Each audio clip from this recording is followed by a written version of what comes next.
Hello, and welcome back to my channel. This is Pavilion 98. I haven't been here for a while. I was a bit under the weather.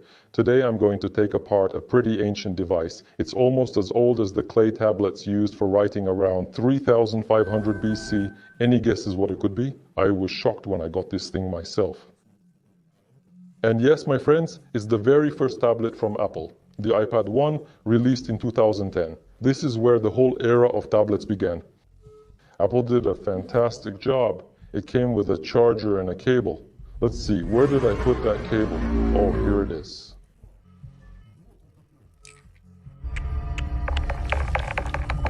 It had a 30-pin connector, quite an old one, and even has the Apple logo. I kept the original one. This cord might be older than some of you watching. The black case has definitely gotten a bit dirty over the years, but that's normal for something nearly 15 years old. By the way, this case has lasted all this time and is still intact. And wow, check out the interesting back design. This is the 32 gigabyte model with a SIM card slot. I tried charging it, but unfortunately it didn't work. Let me tell you a bit about this tablet's development. Work on the iPad began in the early 2000s, specifically around 2002. But it wasn't released until 2010 because Apple focused on developing the iPhone and iPod Touch first. It was only after the release of the first iPhone in 2007 that they continued work on the iPad. I should probably disassemble the first iPhone here someday. That would be interesting. I love taking apart these older devices. There's something tangible about them. Unlike the newer tech where everything's crammed onto a single board. Anyway, after the iPhone came out in 2007, Apple resumed iPad development. They revealed it in January 2010, and by April, it was available for purchase. Critics initially panned the device, and Apple even worried it might flop.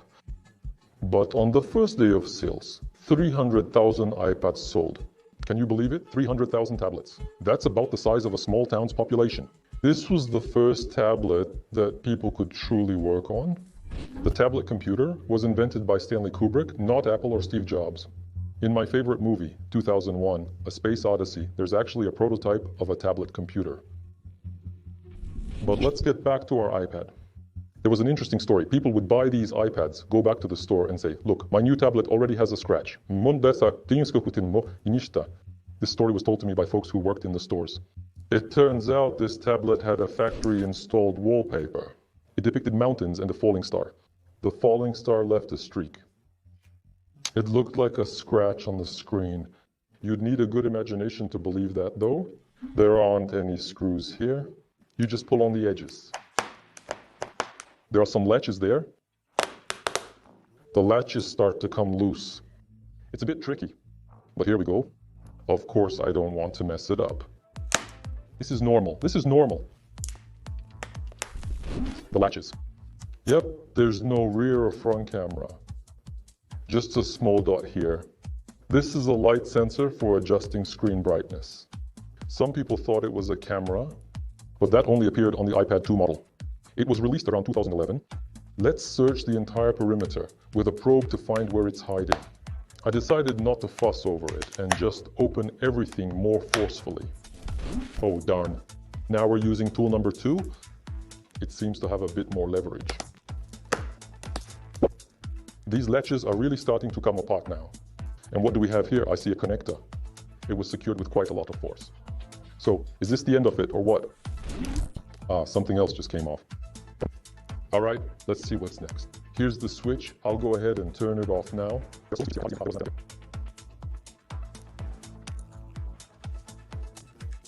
I disconnected that first. Everything's packed tightly in this tablet. Let's get the tweezers.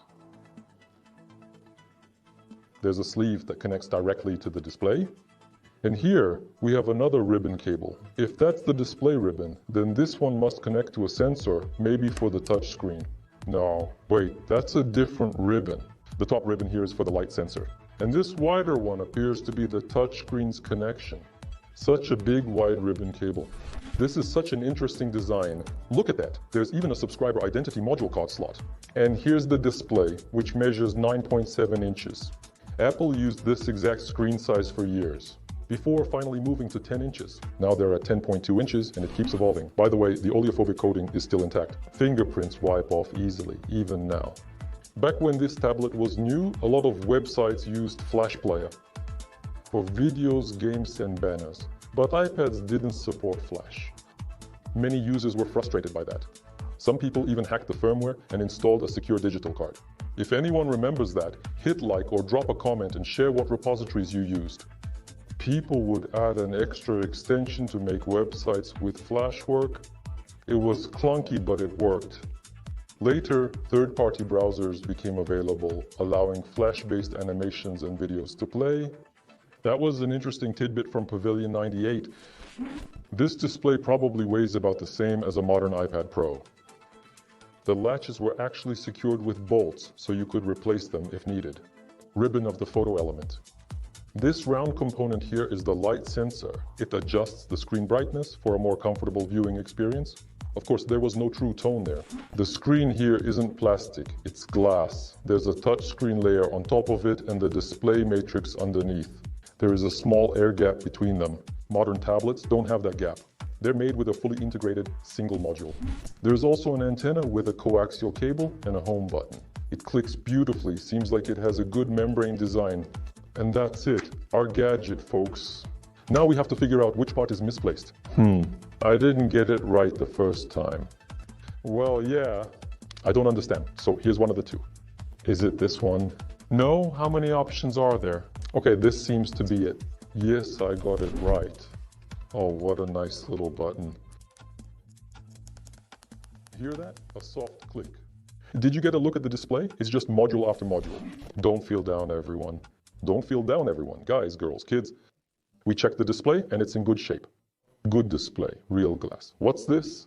I am not sure. What is this? I'm not sure. Soft padding? Let's see if our bit fits here. Yes, it does. Oh, wow. What is this? This is such a low ribbon cable. Incredible. It's surprisingly heavy. It weighs many grams. It was removed here too, and we're removing it here now. It's interesting that one screwdriver works for everything. Here it is. This ribbon connects to the lower connector. It's quite a long ribbon cable. It stretches across the entire case, connecting to the motherboard. The coaxial antennas are also attached here. They're for Wi-Fi and the global mobile communications module. It's fascinating how they designed it. The plastic is really thick. The components are large, that's what I'm talking about. There was a clip holding the antennas. This lower ribbon with a 30-pin connector is massive. Imagine, they used to have such big connectors on iPhones and tablets. By the time the iPhone 5 came out, they introduced the new Lightning connector, that tiny port everyone loved. By the way, what could be connected to it besides charging? You could connect accessories like speakers and docking stations to this tablet. There was even an official dock for charging, plus another dock with a keyboard. It was a bit odd because the tablet stood vertically, so you'd be typing in portrait mode. You could also connect a camera using an accessory called the connection kit, which allowed you to transfer photos directly from a secure digital card to the tablet, no computer needed. You could then share your photos on Facebook or other apps. Wow, I just noticed this big black component. These are the speakers. Look at them. These are speakers. For a tablet of its time, I'd say the sound was decent. 10/10/05. October 5th, 2010. That's likely when it was manufactured. These speakers are really cool. And they attach directly to the motherboard. I think we're getting close to the motherboard now. And what's this? This seems to be another ribbon cable, probably for the global system for mobile communications connector. What else do we have here? Just glue. I can't quite understand how this thing even holds the subscriber identity module card in place.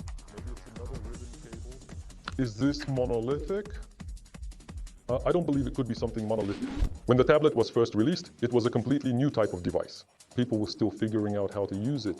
But there were already some who played full musical pieces on it.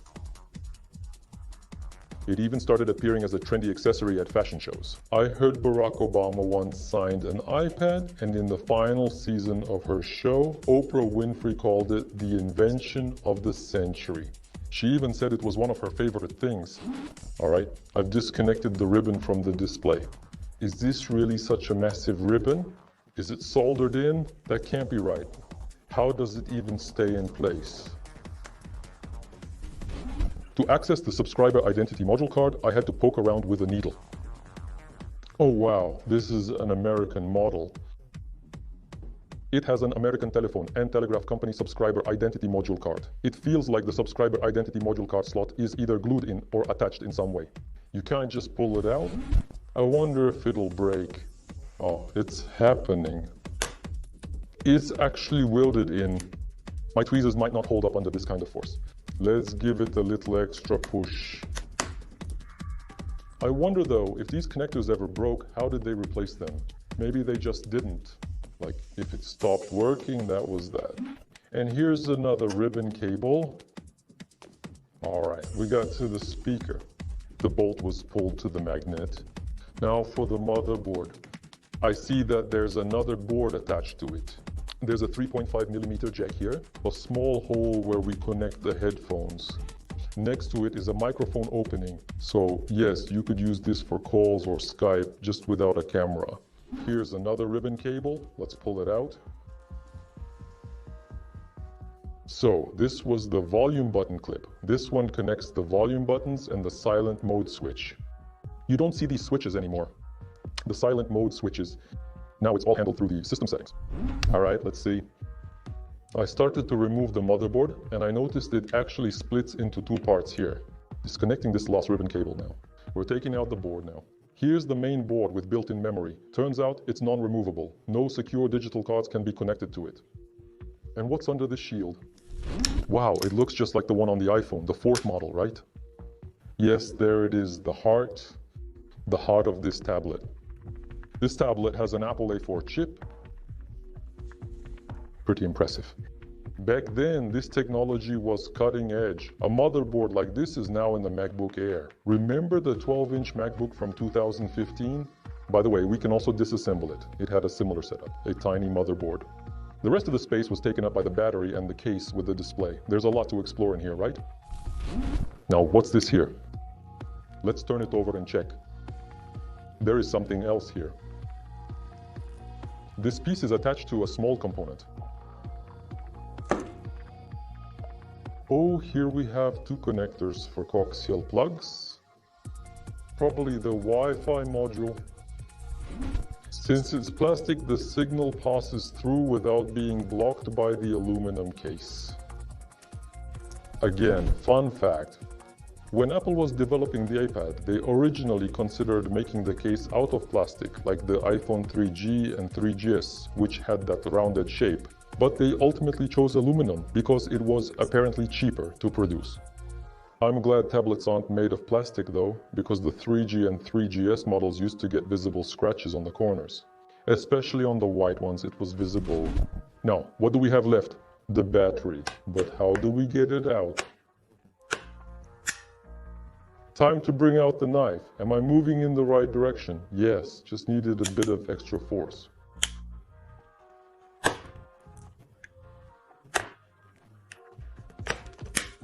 The main thing is not to damage the battery. This piece is beautifully crafted. Was everything really this tough to disassemble?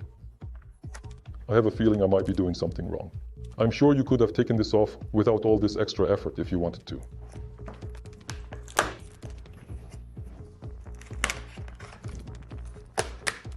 All right, we're down to the final steps. Oh yes, and look, no damage. Damn. This is a solid base for the battery. They do something similar in the new MacBooks, where the battery is removed from the base instead of the body. Really beautiful casing. Look at how it's made. It starts with a large piece of aluminum, and then a computer numerical control machine cuts it layer by layer. If you count, how many layers are there? 1, 2, 3, 4, 5, 6, 7, 8, 10, 11. So 11 cuts were made, and they ended up with this case. Pretty cool. Anodized aluminum. And what's this? Wow, I didn't even know. The antenna was placed under the Apple logo. So the Apple logo here isn't just decorative, it's actually made of glass. It also acts as a window for the antenna. See, the antenna is attached right here. Let's see if we can go a bit further. Oh, this part is softer than I thought. I assumed it was some kind of hard metal, but it's just a soft material. All right. Since we're disassembling it, let's go all the way. There's a large block here. And what kind of block is this?